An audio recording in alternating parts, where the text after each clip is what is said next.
This is iFIBER 1 News. Here are today's top stories. The Vikings character crew paid a visit to elementary schools this week to share their positive message. Big Bend volleyball struggles continued Wednesday night as the Vikings were swept by Spokane.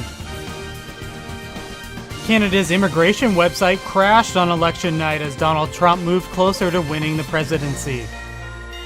From the iFIBER 1 newsroom, this is iFIBER 1 News, and it starts now. The Big Bend Vikings men's basketball team visited Sage Point Elementary in Moses Lake on Tuesday to speak about the importance of good character. Vikings head coach Mark Poth and his team, part of the character crew, shared their inspirational words with the young students, as well as displays of dunks that wowed the children. After the dunks and the children quieted down, Poth explained the importance of caring for each other. The players explained what crew meant, which stands for choices, respect, excellence, and the will to win. And Poth talked about how the four factors help build character. You know, it kind of started last year. We'd go visit some elementary schools, and the kids really seemed to respond well to our kids. I got great feedback from the parents, and I said, you know, maybe this year we can give back to the community and maybe do something positive, not only in the lives of young people, but the lives of our own players and coaches. So we came up with the concept of starting the character crew.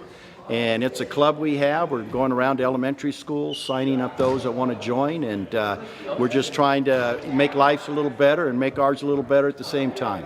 Pope explained a simple quote from the crew that he preached to the students. You know, the quote we're using is, if it is to be, it's up to me. We want people to know that we are the captains of our own ship, despite what people might say to us, despite what situations we might have in our family lives. If it is to be, it's up to me. And we want people to believe in themselves and seek to do good things in the world. So that's our, I guess, our mission. This is Fago Franklin III with iFIBER 1 News.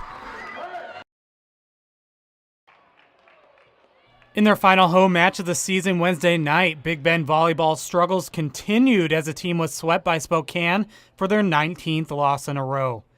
Madison Shaw had a match-high 10 kills for Spokane as the third-place team in the East region finished its Northwest Athletic Conference season in straight sets, 25-21, 25-14, and 25-17. Big Bend's Maddie Powers led the Vikings with 7 kills, and Brittany Hosley led the team with 14 digs. The Vikings fall to 0-16 in conference play and just 1-30 overall, and have been swept in their last 5 matches. Spokane's Sam Alumbres added 20 assists, and Bianca Sanchez and Kara Nittenberg combined for 29 digs. Big Bend will finish their regular season on the road against Wenatchee Valley on December 8th. This is Joe Utter for iFIBER 1 Sports.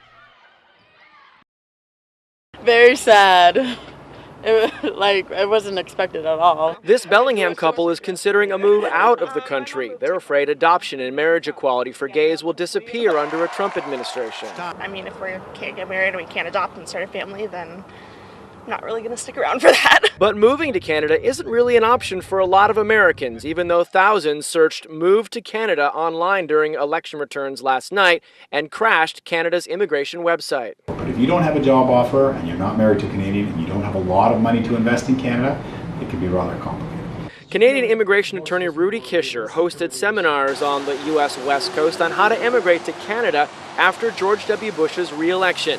Kisher says 12 years later, Canada is now harder to get into, but he's expecting a lot bigger interest in relocation now. The language of Trump is definitely a lot harsher, I think I would say a lot coarser than we've seen in political discourse ever in the United States. And I think it's created a feeling of fear. As the reality of Trump's win set in, Canada's currency took a tumble, something Jessica Stickles with the Greater Tulalip-Marysville Chamber of Commerce is worried will impact our local economy. This area specifically, we get a great influx of Canadian shoppers. As many Canadians drive south to shop, including at the Seattle Outlet Mall in Marysville, where Canadians even get discounts. Yeah, absolutely. We would be concerned that would happen again, and it does affect this whole area. I'm Tim Joyce, Q13 News. From the iFIBER 1 Weather Center, I'm Jeff Slakey taking a look at this busy week's forecast.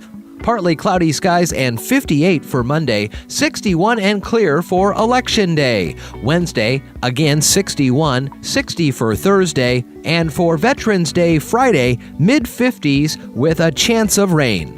For iFIBER 1 News, I'm Jeff Slakey. This is iFIBER 1 News.